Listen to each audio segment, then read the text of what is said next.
নারায়ণগঞ্জের রূপগঞ্জে স্বামীকে অস্ত্রের মুখে জিম্মি করে এক নারীকে ধর্ষণের ঘটনায় দুইজনকে গ্রেফতার করেছে পুলিশ। সোমবার রাত 11টার দিকে দিঘির পাড় বৌরবাজার এলাকা থেকে তাদের আটক করা হয়।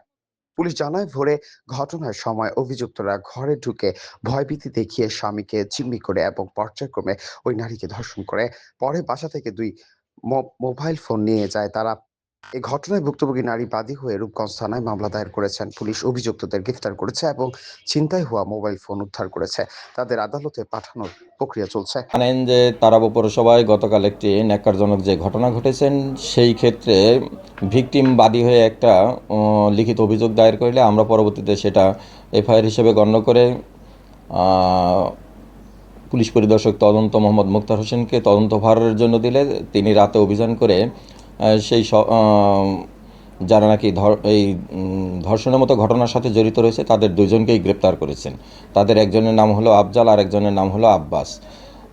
আজকে তাদেরকে বিজ্ঞ আদালতে প্রেরণ করা হবে এবং তাদের বাদবাকি যে কার্যক্রম রয়েছে সেগুলো পরবর্তীতে ধীরে ধীরে করা হবে। এই ঘটনার সাথে আরও কেউ জড়িত আছে কিনা এটা তদন্ত সাপেক্ষে পরবর্তীতে বলা যাবে। যদি কেউ এর সাথে আরও কোনো লোক জড়িত থাকে আমরা তাদেরকেও আইনের আওতায় আনব।